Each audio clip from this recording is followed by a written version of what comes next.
Good evening. I'm Chris Brown. I'm a writer here in Austin, author of Tropic of Kansas, and sometime co-host of the fantastical fiction reading series we've been doing here at Malvern Books over the past couple of years. It's my great pleasure tonight to welcome to the store my good friend and colleague, Claude Lalumière, visiting us from the other side of the border, where all the refugees are disappearing to now. Claude is he's a writer who has been writing slipstream since before such a name even existed. A writer with a really singular voice that straddles the genres of fantastic literature and the literary mainstream. Our mutual friend Paul DeFilippo, in his beautiful introduction to Claude's collection, The Door to Lost Pages, which we also have here in the store tonight, describes his stories as erotic, wise, comic, tragic, passionate, surprising fabulations, which I think is a beautiful way to describe Claude's work. Claude's work is both sort of singularly Canadian and totally universal, I think. He's written more than 100 stories that are out there in print, widely translated, and has 3 previous books: The Objects of Worship, The Door to Lost Pages, which I mentioned, and Nocturnes and Other Nocturnes. He's also edited at least 14 anthologies across genres. He's originally from Montreal, as you might be able to surmise from his name, but he's currently living in Ottawa and after having traveled all over. And tonight he's going to read from his new book, Venera Dreams, a weird entertainment, which the Barnes & Noble book club called insanely brilliant, wildly entertaining, a true review called sensual and ribald, and a tangent called filled with blunt carnal imagery and a moist, pulsing energy. So settle in and look forward to hearing from the right thing after trying a whole lot of different things. I'm going to read 4 different impressions of Venera from 4 different perspectives and 4 different scenarios entirely. So here's the first one. I booked passage on a boat that was to circle around the south of Greece and then eventually travel across the sea all the way to Barcelona. But I had no intention of reaching Spain. A little more than 2 full days after we left Greece, as the sun set among the clouds that were gathering from the west, I finally caught sight of Venera, far in the distance. Save for the lights from the city-state, once the sun was completely swallowed up, darkness enveloped us like a cloak. The first hints of rain brought with them a chill that cut me to the bone. Rain was good. It hid tears so well. From my jacket's inside pocket, I drew the last of my vermilion snuff. Up my nose it went. The euphoria was instantaneous. So why was I crying even harder? The rain had driven the other passengers inside. I was alone on the deck.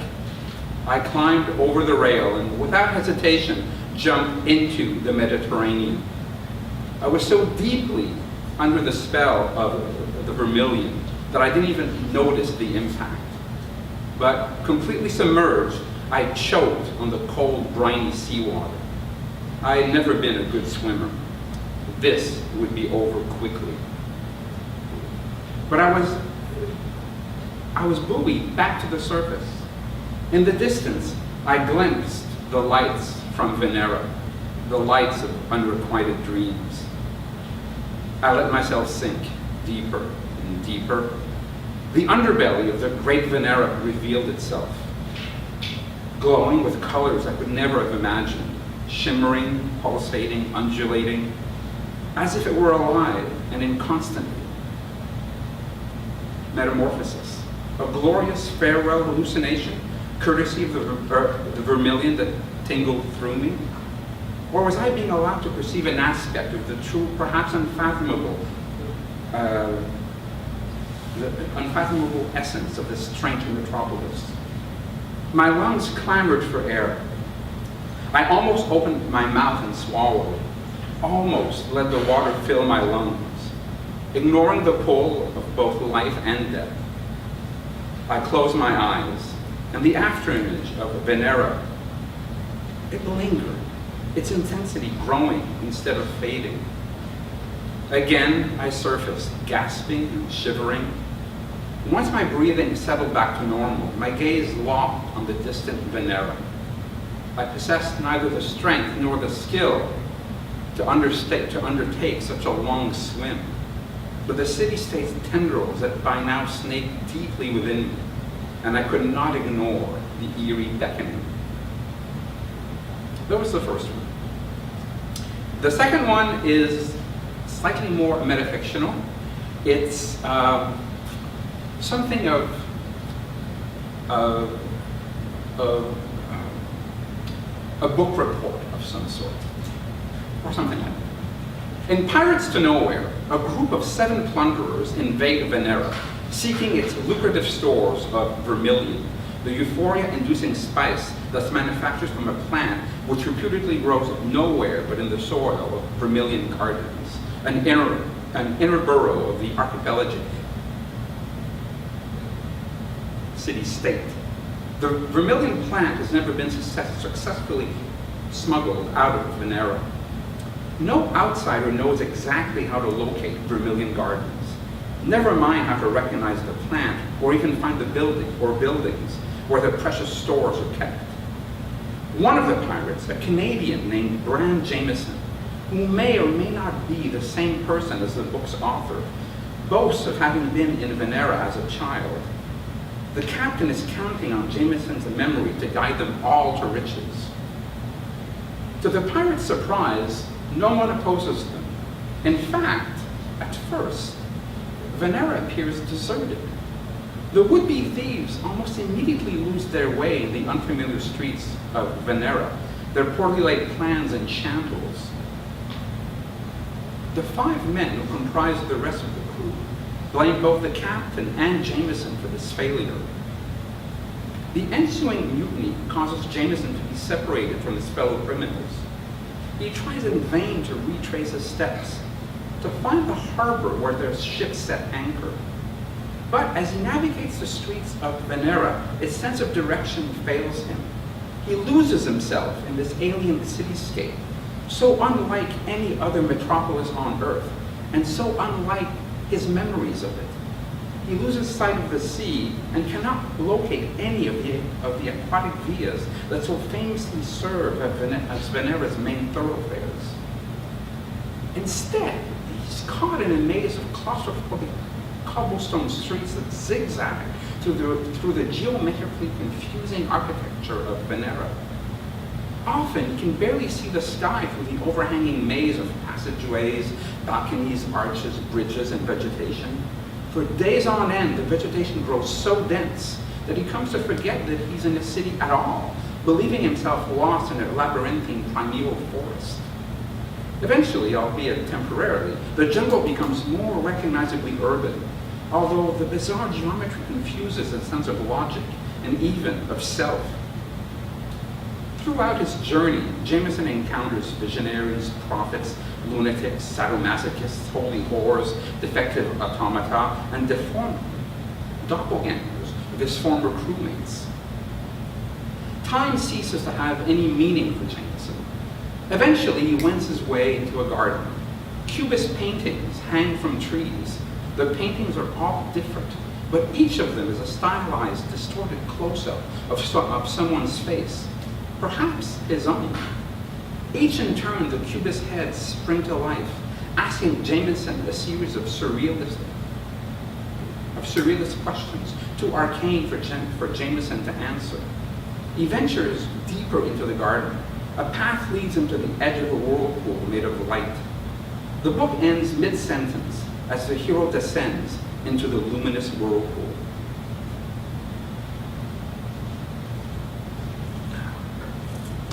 And here's the sun rises and Venera slowly, teasingly reveals itself, sensuously slipping off one thin layer of dawn mist at a time.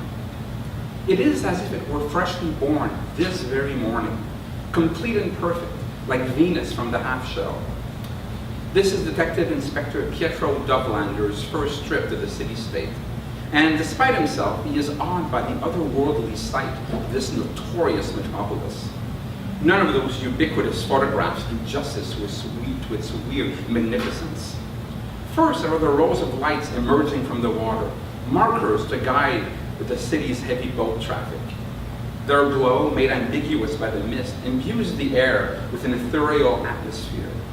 With precise determination, the gulls fly through this ether, angels single-mindedly performing ineffable duties. The countless small boats unhurriedly navigating the waters seem like phantasms of long-dead vessels floating on a ghostly sea. Then, a few buildings can be vaguely discerned, bizarre apparitions of utterly alien architecture to the detective's gaze. Suddenly, the city-state is visible. Breast-like domes and serpentine elevated walkways, bulbous walls and strangely sinuous towers, vegetation suggestively entwined with wood and masonry, bright childlike colors, pagan ornaments and monuments, at once playful and terrifying, giant sculptures of mythic beasts and voluptuous women, and intimidatingly endowed men, often engaged in prurient acts, gargoyles that jut out from walls and roofs at unexpected and menacing angles. Staircases lead down from the streets to the waterways that crisscross the city. Tendrils of seaweed crawl up the masonry from the water to the surface. Dogs trot through the narrow streets, crossing the ornate mossy bridges or simply staring out at the passing traffic. Cats and birds calmly perched on or nestled in the various nooks and ledges offered by the architecture that refuses box-like construction and eschews right angles.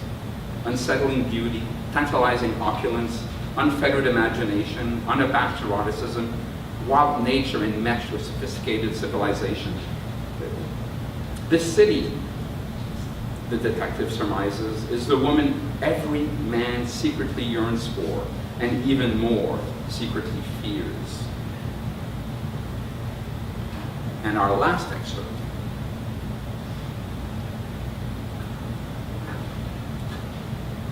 This last one was actually written in Italy.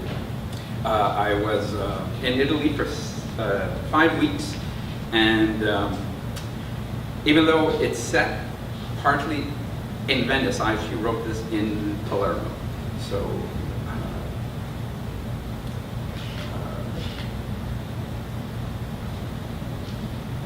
the reporter woke up in darkness. She glanced at the open bottle of Vino Vermilion by her bedside and took another intoxicating sip. Soft, muted sounds wafted in through her open window. The murmur of conversations, the slow clickety-clack of heels on cobblestone, the subtle vibrations of live acoustic music, the almost imperceptible damp resonances of the sea. Still shod in the stolen vermilion shoes, still holding the bottle of Vino Vermilion, she followed the siren call of the nightlight. Out Monica went. Around her, the people walked unhurriedly. They talked in calm tones, leaned into each other with implicit intimacy. Almost every voice spoke a language she could not quite identify. It had the musicality of Italian, but the words were subtly different and sometimes utterly alien. The shoes seemed to guide her. She followed them to wherever they might lead her. The city that she wandered through, she could not recognize as Venice. Already the architecture of Venice was otherworldly, unlike that of anywhere else on the planet. But what she now beheld was exponentially stranger. The buildings had a partly biological feel to them, the shapes obeying a geometry that defied her comprehension. The cityscape was so alive that it appeared to change and shift as she stared at it, a perpetually changing mosaic work of art. The clothing of the people around her, although modern, they followed some fashions unfamiliar to her and were often more risque and revealing than any city she knew would normally allow. Sometimes, out of the corner of her eye, she thought she espied creatures who might not be quite human. The very air around her shimmered with the potentiality of the impossible. The word drifted to her ears in conversations that whisked by. Venera. She weighed the heft of the bottle in her hands. Once more she drank the vino vermilio, the vermilion potion that had somehow transported her here to this imaginary city, dreamt up, she knew now, beyond a doubt, as more of the potent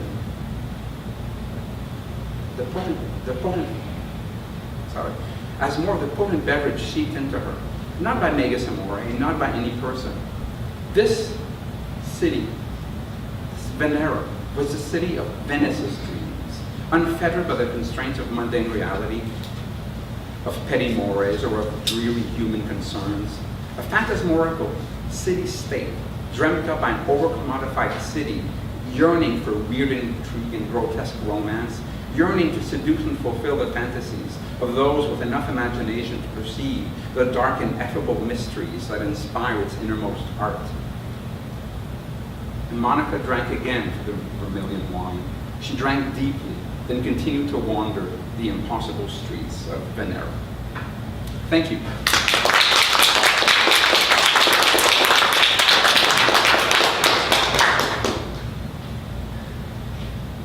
Any questions? Atavistic ritual and suffused with surreal adventure and intrigue.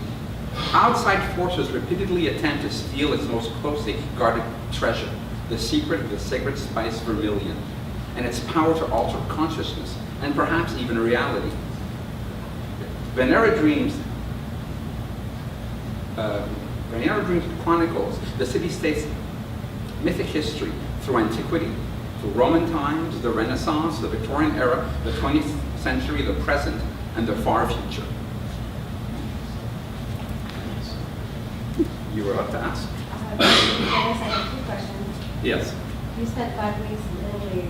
Did you begin writing this before you Much arrived? before. Really?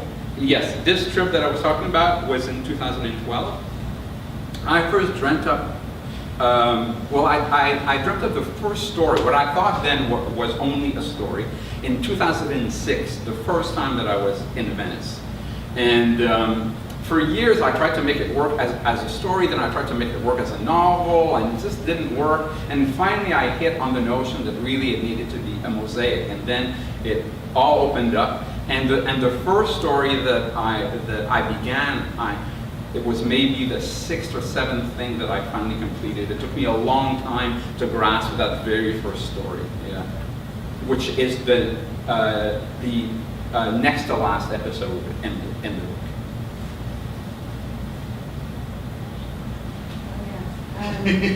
Yes, you said you had 2 questions. I did think you. So Venera, Yeah. as a root word, it has a lot of connotations. Yes. Talk about that a little bit. Okay, well, obviously the VEN comes also from Venice, right? Because I was inspired by Venice. And then I thought, well, a lot of my inspiration actually came, I was on the Vaporetto, the water bus in Venice. But what was going through my mind is the previous day, I'd gone to something that does not exist anymore, the erotic museum in Venice. So which was all about Venice and its erotic history. So I was filled with these images. So VEN also had Venus. It also had worship. It had veneration. So I had all of these things, and the city was going to be also kind of palpable. It was going to be alive. The city was going to be really a woman. So it made sense to give her that root, you know. and it also, it had the right sound. It ended in an A, which to me sounded right, and it just had the right rhythm. Yeah. I was curious about vermilion as a spice. Yes. So did you sort of, did you get this, is that a fictional premise that it has That, these properties? okay, well that actually comes from J.G. Ballard, who's my favorite writer. The moment that really unlocked the book for me, I was on a writing retreat in the Gaspé. For those of you who might not know, that's the maritime portion of the province of Quebec. And I was all alone. There was no phone, no internet, and no anything. And my goal was to work on Venera. This was back in 2008. And I had fragments, and it just wasn't coming. It wasn't happening. But I brought along a book called, I can't remember the book, but it's Ballard's Final Memoirs, which at the time I did not know. It was just his most recent book. And I learned when I read the book that he was dying of cancer. And while I was on my retreat, I learned this, and I'm utterly devastated. Much more so than I ever thought I was going to be. And immediately, I write an 8,000-word story inspired by Ballard, and that is where I inject vermilion because he wrote a book called Vermilion Sands, which is a mosaic, like my book's a mosaic, about a resort.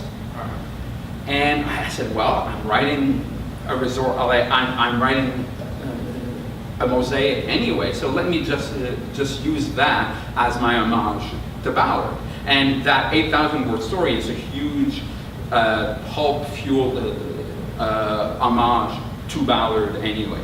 And I connected it to, well, that excerpt that I wrote, that I read, that was kind of a book thing, that is from that story.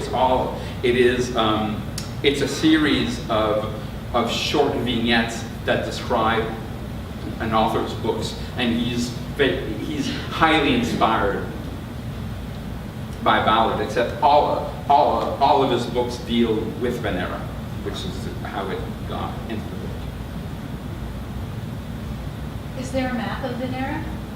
No. And when you read the book, you will understand why. Okay, I was wondering if you had one in your head. No, it's not even always in the same place. Got it. And itself, as I say, it's in constant transformation. There's no way to grasp that place. People don't even know exactly where to find it. Because,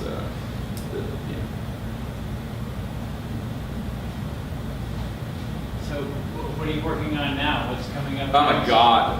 Well, I only have, my next book is handed in. I'm not sure if it's sold or not, but it is handed in. We'll see if they go for it. That's a book of literary mythology, all fake, made-up mythology. So that's the next one. And I'm working on 5 different things, including one other series, that's a series of episodes about an alternate history that I'm calling the Second Global War. There's another one that I'm working on, which is a crime series called The Problems of Vernon Tevis. And only one episode has appeared so far, and it appeared in the James Bond anthology we had in Canada, because the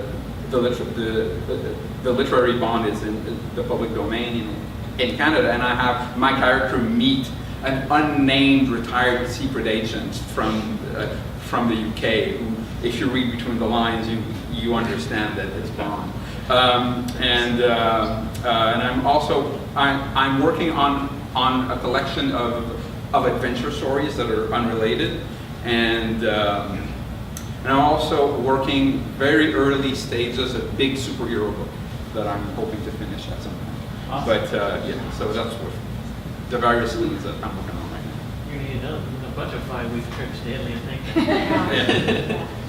Can you tell us a little bit more about the literary mythology? Is that like your current story based on anything real, or is it just The what? the literary mythology one? Yes, well, it's called Crypto Mythologies, and it's based off Most of it comes from, there was a website that I was doing with an illustrator for a couple of years called Lost Myths. And I had a live show that went with it. We had a soundtrack and a slideshow, and I performed these fake myths to a soundtrack and a slideshow. And most of the book comes from those stories. And they're all completely made up. Some of them riff off of known stuff, but all the stories themselves are new. But you know, after performances, often some people would come to me and ask, "Oh, what country is that from?" And I'd have to say, "No, no, no. It's all totally made up. You know, it just sounds like an old myth. It's just not real." Yeah. Tell me from Venera. Hmm? He was telling all your mythology from Venera, the place you can't find. It's not- Right. Yeah.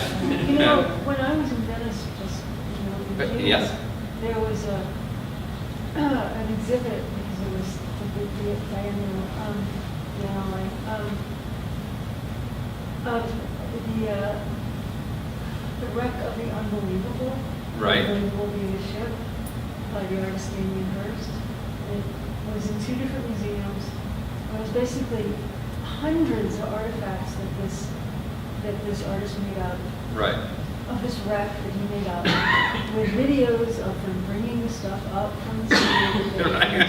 So this That's whole awesome. story of, Yeah. and then listening to you read made me think of that. Yes. Because and while I was there, at the exhibit, my friend and I heard a number of different people ask Joseph, "So what part of this is real and what part of it is?" Yeah.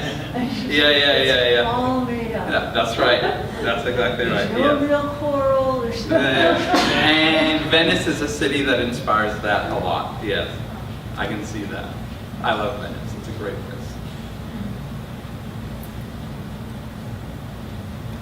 Well, thank you very much, everyone.